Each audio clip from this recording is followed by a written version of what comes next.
that were imposed on us by our colonial rulers.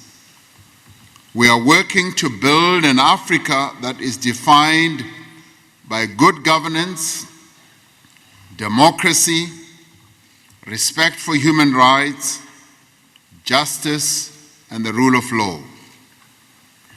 It is an Africa we want, an Africa where the guns will have been silenced and where all its people live in peace and security. It is an Africa with a strong cultural identity, common heritage, shared values, and ethics. Importantly, it is an Africa whose development is people-driven, relying on the capability and the potential of its people. We look to China as a valuable, trusted, and committed partner in advancing Agenda 2063. It is in pursuit of this vision that we embrace China's Belt and Road Initiative. We are confident that this initiative, which effectively complements the work of FOCAC, will reduce the costs and increase the volume of trade between Africa and China. It will encourage the development of Africa's infrastructure, a critical requirement for meaningful regional and continental integration.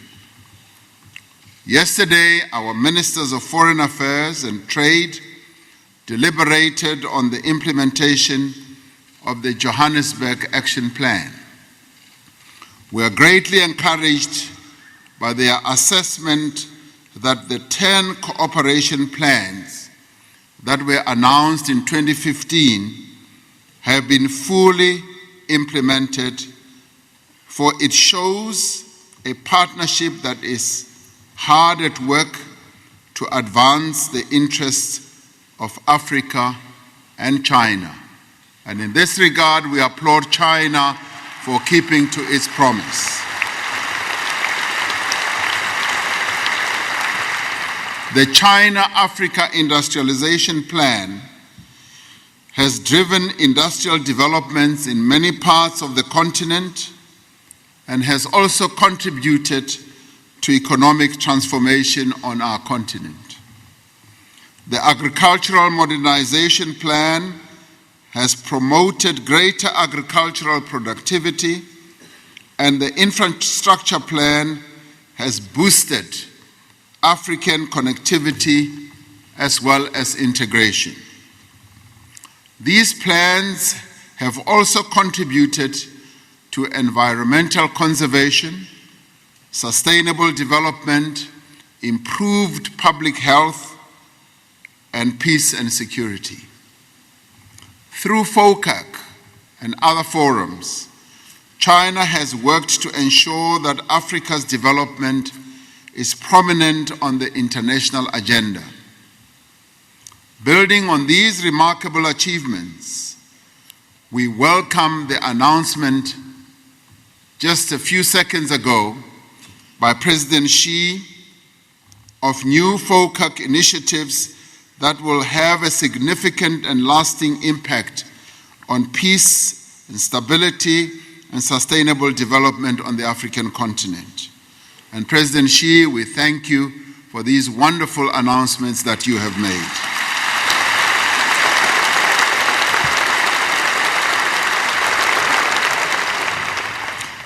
We appreciate the decision to provide new funding to African countries to the value of $60 billion. Let me repeat, $60 billion.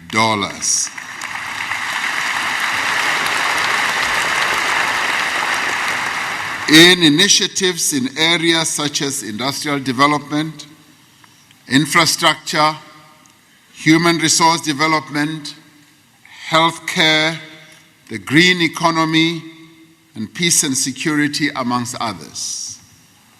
Your Excellencies, ladies and gentlemen, through this partnership, we are working together to advance growth and development on the African continent.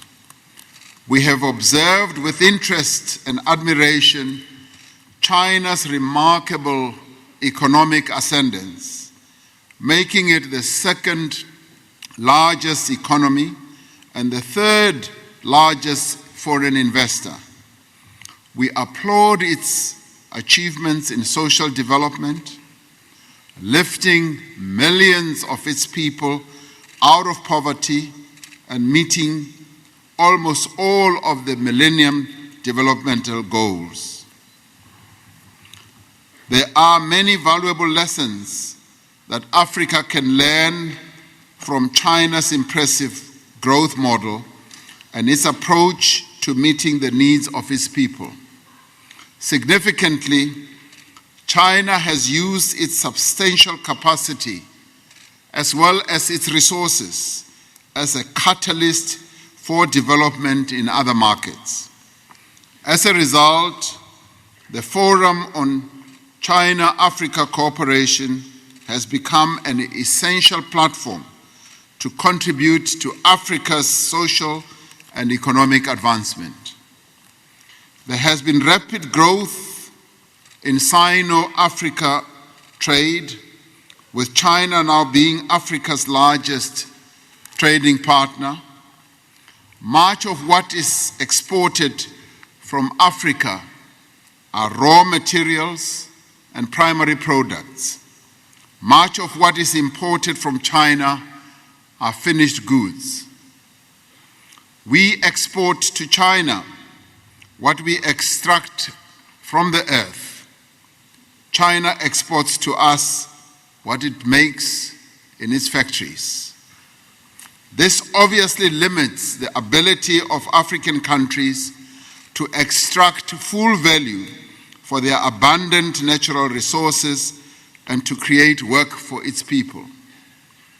It is through platforms like FOCAC that we should work to balance the structure of trade between Africa and China.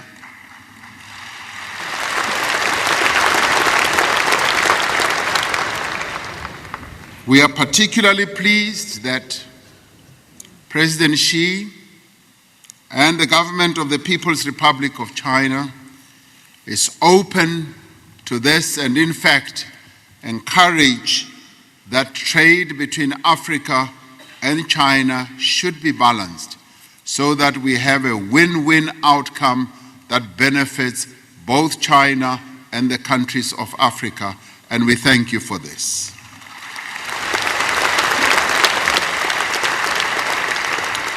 We welcome the fact that, in addition to trade, China has become a major investor in our continent. As we look to expand Chinese investment in Africa, we need to encourage more local partnerships between Chinese and African entrepreneurs. Through the transfer of knowledge and technology, such partnerships can contribute to the development and the sustainability of African businesses. They will be contributing to the expansion of Africa's productive capacity and the creation of new industries.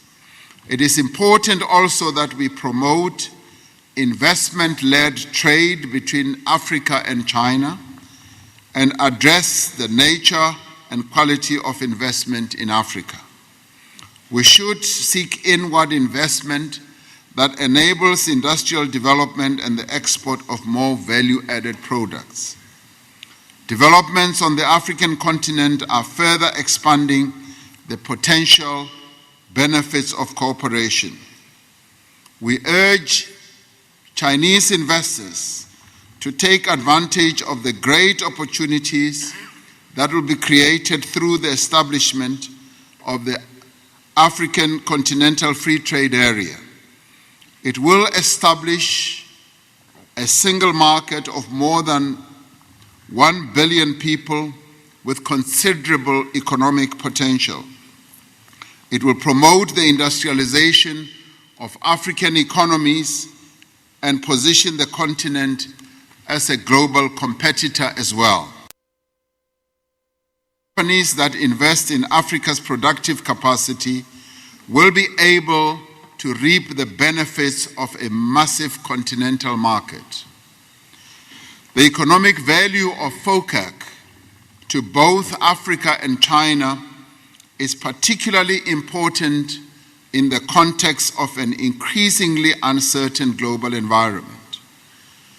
Global economic volatility and heightened concerns about peace and stability render developing countries particularly vulnerable. There is a renewed threat to the rules-based multilateral global trading system, which, although imperfect, does provide stability, predictability, and a greater degree of fairness. We should be using platforms such as FOCAC to reaffirm our shared commitment to multilateralism, a fair and transparent system of international trade, and a global economic architecture that promotes the interests of the developing world. Africa is the next frontier growth market in the world. In the coming decades, it will create more opportunities not only for its people, but also for economic partners such as China. China's investment in Africa, its strengthening trade ties, and its consistent support for Africa's development will benefit the people of Africa and the people of China well into the future. As we strengthen political and economic ties, we need to place greater emphasis on people-to-people cooperation right across our countries.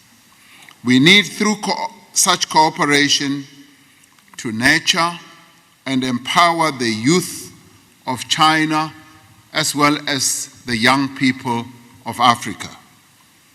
This is a forward-looking partnership concerned not only with the challenges of the present, but preparing for the opportunities of the future. We should be using FOCAC as an instrument for youth development, to invest in building their capabilities and exposing them to the greater possibilities that the world has to offer. Our objectives extend beyond the peoples of China and Africa. Together, we are working to build a community of a shared future for all mankind.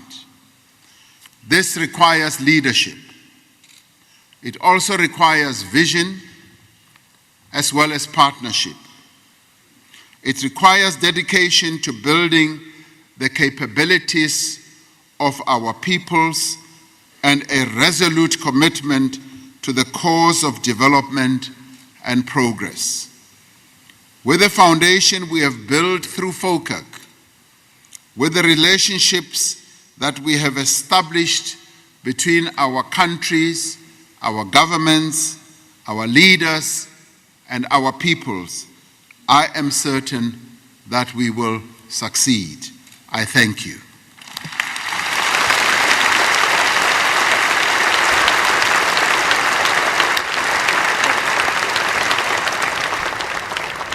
President Cyril Ramaphosa addressing a packed room there at the opening ceremony of the Forum on China-Africa Cooperation, and saying that it's such an essential platform, but made a few points there.